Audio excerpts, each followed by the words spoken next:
Have you ever sat in a room full of people, yet felt completely alone? Have you ever looked at your phone, hoping, praying someone would check in on you? Today we are talking about something that's quietly killing more people than we realize, especially in our world today. Not through physical wounds, but through silence, through separation, through isolation. Welcome to Not Depressed, Just Clueless, where we tackle the hidden struggles that most people are too afraid to talk about. Today's episode is called Isolation More Deadly Than a Knife. Now let's talk. In our hyper-connected world, it seems almost ironic that loneliness is at an all-time high. We scroll endlessly, we double tap, we text LOL, but rarely do we really talk. And when we do, we often wear a mask. Isolation isn't just being alone, it's being disconnected from people, from purpose, from peace. And the scariest part?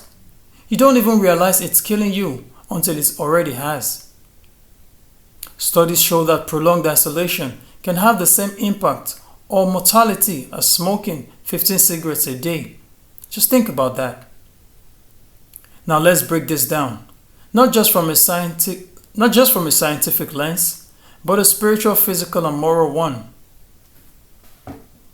Humans are spiritual beings. Whether you're religious, spiritual but not religious, or simply conscious of your soul, we all have a need for connection beyond the flesh. In spiritual terms, isolation can sever that connection. The Bible says, "It is not good for man to be alone." And yet, how many of us live like hermits in our own minds, cut off from God, cut off from others, cut off from ourselves? Spiritual isolation brings confusion. You begin to lose your sense of meaning, your direction, your worth. You may even start to believe lies. I'm unlovable. No one would miss me. There's no point in me trying.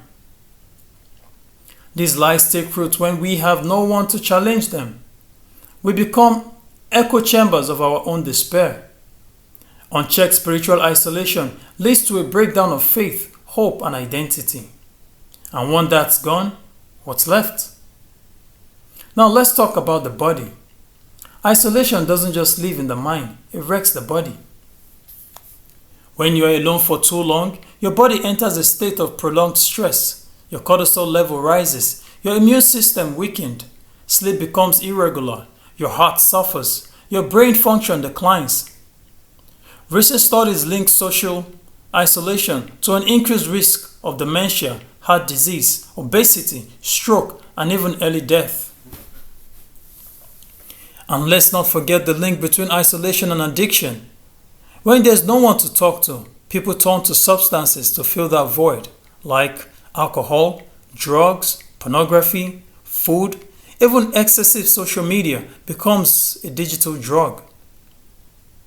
The body begins to rot, not from the outside, but from the inward out. Moral decay doesn't usually happen in the crowds. It happens in isolation. In solitude, the mind wanders, unchecked and unaccountable. And that's where bitterness festers, jealousy multiplies, selfishness becomes the standard. And soon, you don't recognize yourself anymore. People isolated for too long can become cynical, cold, and even dangerous. Because when you feel like nobody cares about you, you stop caring about anyone else. Empathy dies, conscience dulls, right and wrong becomes blurry. Emotionally, isolation gives rise to depression, anxiety, paranoia, low self-worth, and suicidal thoughts. And this is not an exaggeration. This is happening to millions of people right now, and even maybe you. So let's be clear. Isolation isn't always bad. When intentional and balanced, isolation can be healing. Think of a monk in solitude, a writer in deep focus, a person in prayer or meditation. Isolation, when used properly, brings clarity. It can detox the mind, refocus the soul, and restore creativity. But here's the warning. Isolation is a tool, not a lifestyle. If you stay there too long, it no longer heals, it harms. Even the strongest people will break in prolonged isolation because no one was built to carry everything alone. So what's the answer? Connection. Not followers, not likes, not surface level conversations, real meaningful human connections. Let's talk about how we build that.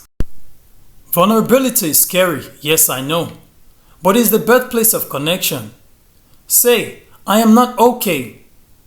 Say, I need help. That's not weakness, that's courage. Check in genuinely. Message someone not because you want something, but because you care. Ask, how's your heart? Not just what's up. Join a community, a church, a support group, a gym, a book club, any space where you are seen and others. Put down the phone. Look people in the eye. Listen deeply. Be present. Seek mentorship and accountability. Surround yourself with people who challenge you and check on you. Not just cheerleaders, but truth tellers.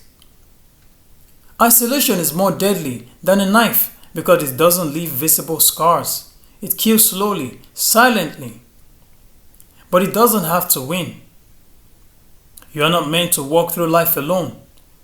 You are not weak because you feel lonely. You are not broken beyond repair. You are human, and being human means needing others. So today, I challenge you to call someone, message that friend, join that group, open up. Because while isolation might be a silent killer, connection is a louder healer.